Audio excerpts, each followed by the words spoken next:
Stations verify ready for launch. FTS. FTS go. Prop go. ABI. ABI's go. 10, 9, 8, 7, 6, 5, 4, 3, 2, 1.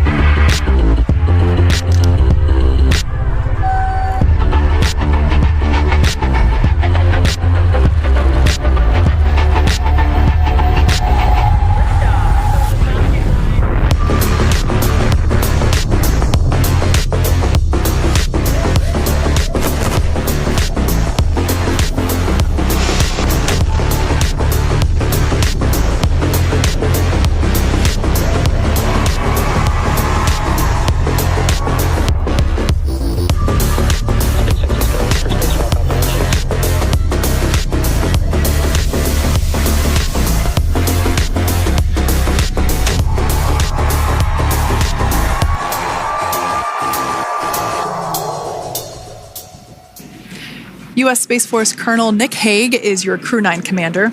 He was selected by NASA as an astronaut in 2013. This was his second spaceflight to the International Space Station and third launch overall. He spent 171 days in space with Crew 9 and has a career total of 374 days in space. During his mission, he completed a spacewalk with astronaut Suni Williams. That was his fourth spacewalk, earning him a career total of 25 hours, 56 minutes of spacewalking time. Before Crew 9, Hague previously served as a crew member of Expedition 59 and 60 back in 2019. He flew with Alexei Ovchinin and NASA's Christina Cook. So this is his second time sharing the space station with Ovchinin. The Kansas native is a test pilot and distinguished graduate of the United States Air Force Academy. Nick spent 5 months in Iraq in support of Operation Iraqi Freedom. He voluntarily transferred from the United States Air Force to U.S. Space Force in 2021 and is an active colonel. His wife, Katie, is a retired U.S. Air Force colonel, and they have 2 sons. NASA astronaut Suni Williams is a mission specialist for Crew 9. This was her third visit to the International Space Station. She originally launched aboard Boeing Starliner spacecraft and arrived at the space station on June 6th. Following the agency's decision to return Starliner uncrewed, she became an Expedition 71 and 72 crew member, where she logged 286 days in space on this mission. But Suni has a total of 608 days in space, the second most time in space by a U.S. astronaut. 5 minutes until predicted calm blackout. We'll see you on the other side at 21:51.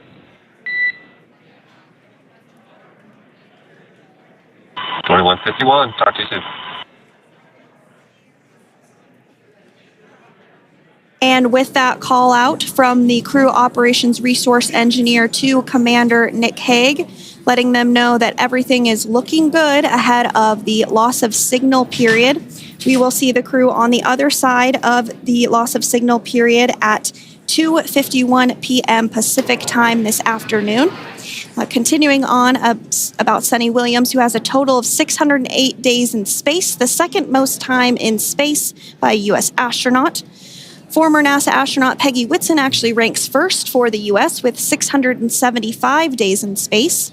Suni conducted 2 spacewalks and has completed 9 over the course of her career for a total of 62 hours, 6 minutes of spacewalking time. She ranks 4th on the list of cumulative time spacewalking by a female astronaut, and she has flown on 4 different spacecraft types, including the Space Shuttle, Soyuz, Starliner, and now Dragon. Previously, she served on Expedition 14 and 15 in 2006 and 2007, and again with Expedition 32 and 33 in 2012. She's a retired U.S. Navy captain and is a proud graduate of the U.S. Naval Academy and was the first astronaut to run a marathon in space.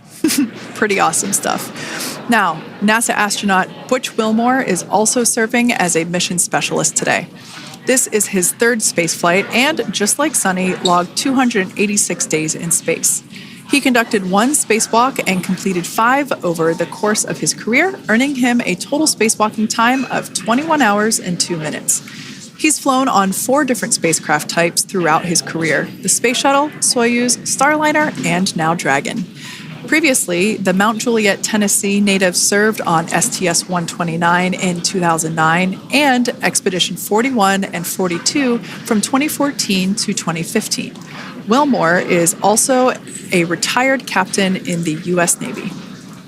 Next up is Alexander Grebenkin, who is the 3rd mission specialist serving on today's mission. Crew 9 was his first space flight to the space station, earning him a total of 171 days in space over the course of his career. Grebenkin, along with Nick Hague, saw the arrival of 4 visiting vehicles and saw the departure of 4 as well. The duo orbited the Earth more than 2,700 times since September. Before his cosmonaut selection in 2018, Grebenkin worked as an engineer for a rocket space corporation and helped support cargo spacecraft launches from the Baikonur Cosmodrome in Kazakhstan. And while on board the International Space Station, Nick, Suni, Butch, and Alexander contributed to over 900 hours of science and research investigations, which is really the key purpose of the International Space Station. Now, the International Space Station is celebrating a major milestone this year where they will be celebrating 25 years of continuous human presence in November. So if you're younger than 25 years, you've never known a day where there hasn't been a human living and working aboard the International Space Station, contributing to key science and research investigations that impact our lives here on Earth. There's research being done on Parkinson's, on osteoporosis, on cancer research, and a variety of other studies. Additionally, the microgravity laboratory provides a jumping off point for us as we venture back to the moon and onto Mars through longer duration space flights. One such example that the crew worked on during this mission was an alternative exercise device. In microgravity, the crew has to exercise for about 2 hours a day because they're not having the effects of gravity on their body. So to prevent bone and muscle loss, we counteract that with 2 hours of exercise per day. On board the International Space Station, they have 3 ways in which they can exercise. They have a bike, they have a treadmill, and they have a similar to a weightlifting machine that counteracts the microgravity environment. But a particular experiment that this crew tested out was a combination of all 3 of those in one smaller device, and this is really critical as we continue on to the moon, Mars, and beyond, because space is really important in spacecraft. So if we have something smaller that the crew might be able to utilize, that can potentially help us venture out even further into the solar system. So science is really the name of the game when it comes to the International Space Station. Some of the other science highlights that took place during this increment that are particularly interesting to me was we had the first wooden satellite that was deployed. This is a study to see if other materials might be more resourceful or renewable in space. So I'm really excited to see the results of that one as well. Dragon is flying itself. So all the crew has to do is stay strapped into their seats and keep tabs on things. Although I must say, if I had one of those window seats, it would be pretty difficult to restrain myself. Now, with Nick, Suni, Butch, and Alexander ready to deorbit and splash down back on Earth, they will be heading to one of 8 targeted sites supported by SpaceX and NASA. All of these sites are located off the coast of Florida, either in the Gulf of America or the Atlantic Ocean. Spreading the supported sites across multiple locations helps maximize the return opportunities for this mission and future crews, lowering the chance that we'll have to wave off due to bad weather. For those of you following along, you'll know that today's splashdown marks our final Dragon recovery on the East Coast. After 6 great years of successful recovery operations off the East Coast, we'll be moving all Dragon recovery operations back to the West Coast. And as always, NASA and SpaceX jointly select our splashdown location. And for today, the prime recovery site is off the coast of Tallahassee, Florida. The selection process works with a lot of different variables, including the space station's orbital trajectory or path that it follows, what landing sites are available and have favorable weather, how much free flight capability Dragon has for the trip home, and the sleep schedules for the returning crew members, as well as, of course, the big one, the weather. We'll start with calculating daily return options based off of the space station's current orbit and Dragon's capabilities to maneuver and line up for re-entry. The time from undock to landing at the primary site can vary from less than 6 hours to more than 39. Getting home the quickest comes with some obvious benefits, but we always have to make sure the crew is properly rested for dynamic operations, preventing us from scheduling 20-plus hour days for them, of course. Trajectory and ballistic experts provide the daily opportunities that would line up Dragon with the 7 landing zones and split them into what we call ascending and descending opportunities. Dragon uses its Draco thrusters after leaving station to execute a series of altitude-lowering maneuvers and to line up with the selected primary site. It can also change to different alternative sites while in a free flight if sudden weather moves in that we may need to avoid. So, as we mentioned, weather is something we're constantly looking at, making the final call to proceed about 2.5 hours before the crew undocks. So for the Crew 9 return, we looked at a number of weather items. Some of the obvious ones are no rain or a chance of lightning in the recovery zone, both for the safety of the crew inside Dragon and the recovery teams in the water.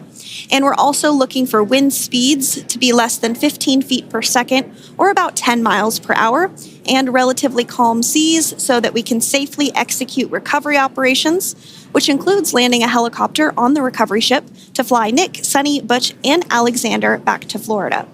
Once Dragon began flying today, we had a number of additional checkpoints to either proceed towards the primary site, head to the alternate, or select a new zone based on real-time weather data. These checks happened all the way up until we were in the final hours before the deorbit burn, which has just about a minute or so left in it. And this is the last burn in the trip home that commits Dragon to re-entering the Earth's atmosphere. Beginning to see that plasma trail as Dragon re-enters the Earth's atmosphere. All of that is expected. We are anticipating an acquisition of signal around 2:51 p.m. Pacific time, so just minutes from now. And you may hear the core begin to hail out or call Dragon for communications and see if we can potentially get communications with them a little bit earlier. Following this, we'll have 2 events in rapid succession. We'll have the drogue parachutes deploy at 2:53 p.m. Pacific, followed by the mains just 1 minute later at 2:54 p.m. Pacific time, ahead of a splashdown at 2:57 p.m. Pacific time off the coast of Tallahassee, Florida.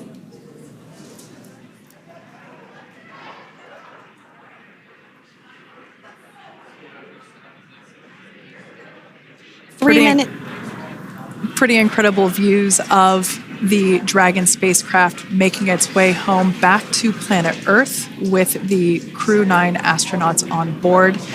Once again, this view is coming from the WB-57 plane. That heat shield we can see doing magnificent work as it works to... Freedom, SpaceX, Comcheck. All right, we're going to start hearing the SpaceX Crew Operations Resource Engineer. SpaceX Freedom is with you. 4.16. Enjoying the ride. Copy that, Freedom. Great news there from Commander Nick Hague reporting back.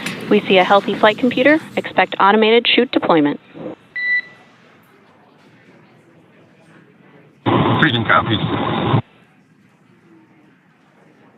Like we said before, things moving very quickly as Dragon Freedom makes its way home. Next event coming up will be deployment of the drogue parachutes. This occurs around 18,000 feet. GPS has converged. Expect nominal altitude for drogue chute deployment.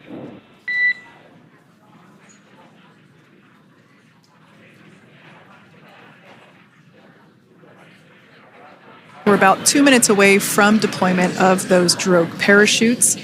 Now the heat shield is continuing to work to slow the vehicle down. That entry period, the Dragon spacecraft went from orbital velocity about 17,500 miles per hour down to about 350 miles per hour. So that really gives you a sense of why that plasma builds up on the exterior of the capsule, thanks to the heat shield and the work that it does. Those drogue parachutes will slow it down from 350 to about 119 miles per hour. We can see 15 kilometers. Brace for drogue window.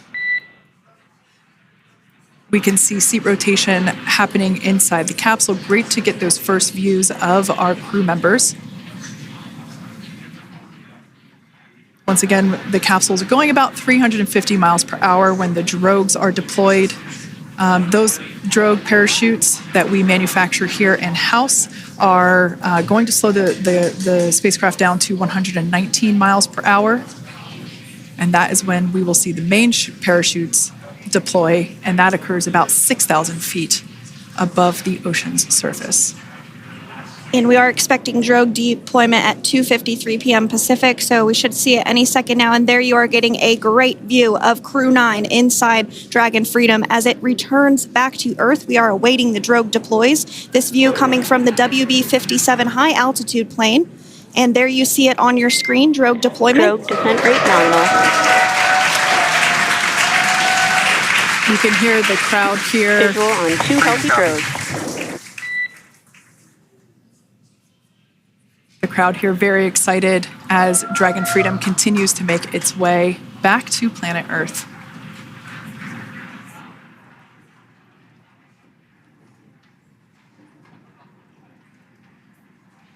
Next up, we'll stand by for the main deployment of the parachutes.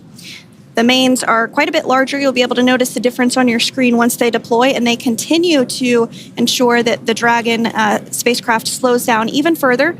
As we mentioned, Freedom will be traveling 16 miles per hour when it splashes down off the coast of Tallahassee, Florida, here at 2:57 p.m. Pacific time this afternoon. And there we go.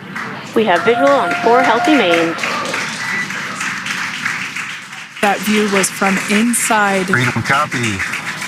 And That view was from inside one of the buckets where the parachutes are located. So we see a great view there of the reefing on those parachutes. And as those main parachutes begin to inflate fully, 4 beautiful, healthy mains. Now awaiting visuals of splashdown. next Freedom, 1,000. We'll start to hear Commander Nick Hague. Copy 1,000. As we heard right there, Commander Nick Hague will be calling out the altitude of the Dragon capsule from here on out. Landing in water is simpler and provides more margin against unlikely parachute issues. You can see those parachutes continuing to slow the Dragon capsule down. And if you're just joining us, you're looking at 800 meters. a live view of Crew 9, just minutes away from splashing down off the coast of Tallahassee, Florida. Splashdown 2 minutes from now at 2:57 p.m. Pacific. We do have 4 healthy mains really doing the job there. Just breathtaking views of a calm, glass-like ocean off the coast of Tallahassee, Florida. Crew 9 just minutes away from splashing down. This is really such an incredible shot. That Copy was 600. That was a live view from our recovery vessel, Megan, which is stationed a couple miles away from the splashdown site. We can see the crew there using their restraints as resting places for their arms.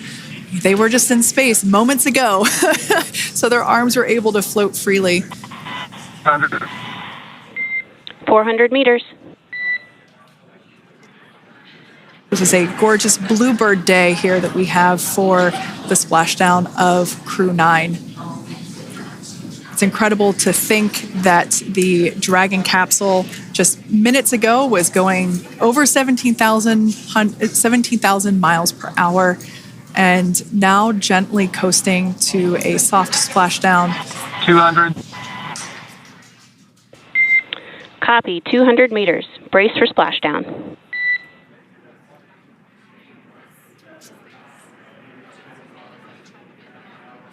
As you can see there on your screen, continuing to monitor progress of the Dragon spacecraft. And we're going to stand by for splashdown located in the Gulf of America off the coast of Tallahassee, Florida.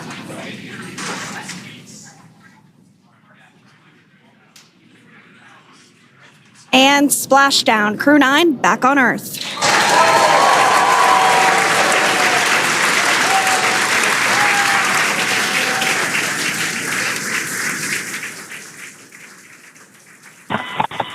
SpaceX Freedom, splashdown. Good main release. Copy splashdown. We see main chutes cut. Nick, Alex, Butch, Suni, on behalf of SpaceX, welcome home.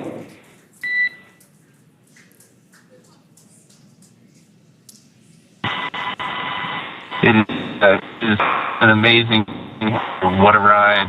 I see a capsule full of grins ear to ear.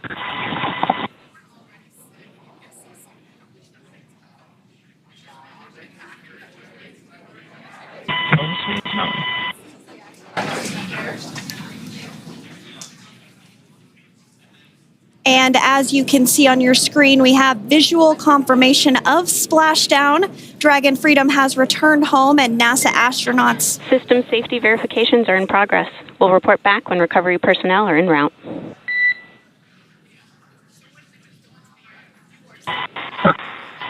Understand.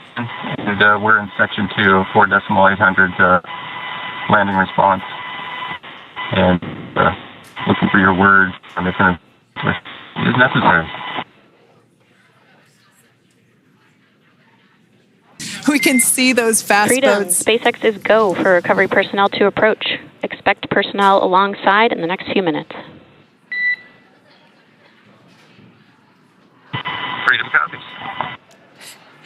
We can see those fast boats. We weren't kidding when we said they were fast. While it does take about 30 minutes for the main recovery vessel to make its way over to the capsule, these fast boats will be doing a couple of things simultaneously. A couple of them are going to be working to retrieve the parachutes that you see in the background there of this drone shot. Those parachutes will be retrieved from the ocean surface. We want to make sure we are able to pull those out. The recovery vessel there closest to the spacecraft is going to be performing some safety checks. We can see there they're using an instrument that is basically working to detect if there are any hypergolic vapors or fumes that are still residing in and or around the Draco thruster nozzles or outlets. The hypergolic fuel, which is necessary for on-orbit burns to maneuver the spacecraft. Unfortunately, those hypergolics are unable to be breathed. They are toxic, and so this team here is doing those initial safety checks to make sure that it is safe for the rest of the recovery team to approach the spacecraft. And it will take a little over 10 minutes for the recovery crew to complete their safety checks. Once complete, the team will begin preparing Dragon to be lifted. And as you see, they are preparing for that to take place at this point.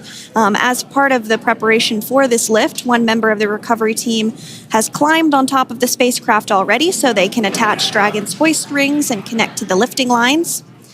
It will take us less than an hour to raise Dragon to the recovery boat and remove the crew from the spacecraft. After medical checkouts, the crew will return to land within 4 hours by helicopter. And if no additional medical assistance is needed, the crew will board a waiting NASA plane and depart for Houston. We just saw that hydraulic arm get lowered into the lifting position. That arm will be the mechanism that is utilized to lift Dragon up and out of the water and into the nest located there at the aft end of the recovery vessel. Bracing. There it goes, Dragon Freedom being lifted out of the water and onto our recovery vessel, Megan.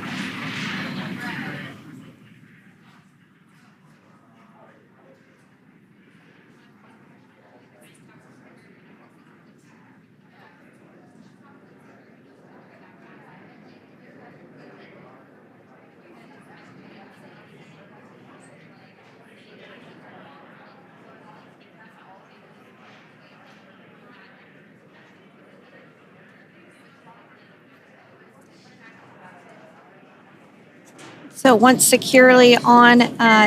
Welcome aboard the recovery vessel. Recovery personnel are completing final checks and stand by for translation to the egress platform. Freedom copies. Great news there, letting us know that Dragon Freedom has been successfully recovered from the water's surface. If you've just joined us, we had an on-time splashdown at 5:57 p.m. Eastern Time, and we can now see that the water recovery operations are continuing to progress. The nest where the Dragon spacecraft is located is going to get moved forward. This will happen after one of the recovery crew members does some checks, and we'll also see some hosing. Obviously, the spacecraft splashed down in salt water. Salt water is corrosive, and we want to try and rinse out as much of the salt water as possible to reduce that corrosion on the metallic structures. So we can see some guidance there being provided, really steering the spacecraft properly into the Dragon's nest.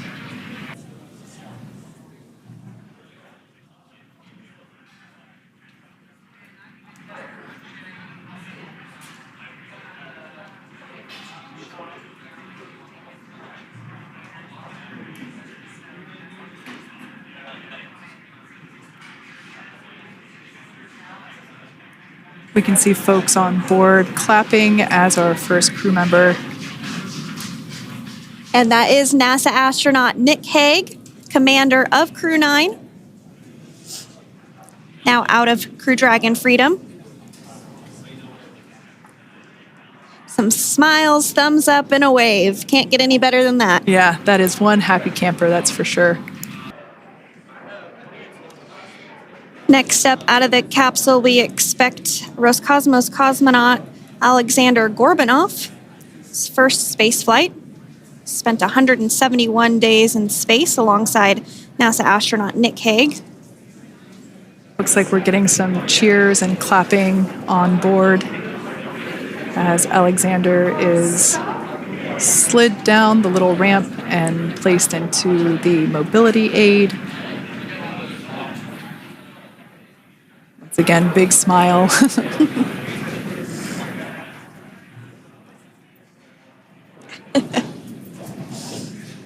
Oh, looks like we're getting our next crew member here.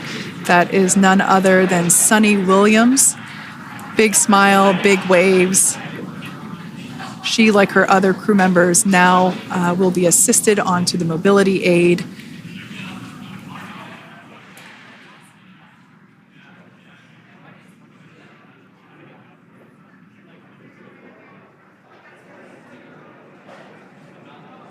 There we have it, some waves, some thumbs up, and some smiles.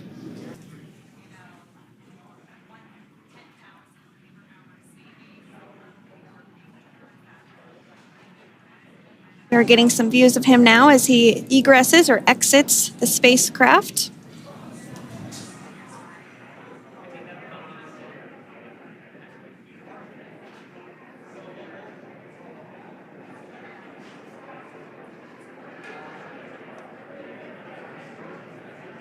Once again, some elation and cheers there from Butch Wilmore.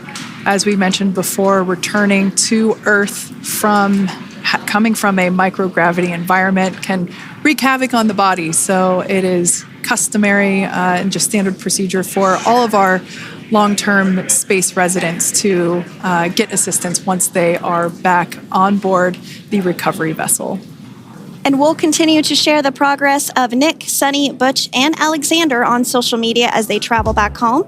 We do also have a post-splashdown media briefing coming up at approximately 4:30 p.m. Pacific, 7:30 p.m. Eastern, where leadership will share a final update as we conclude this successful mission.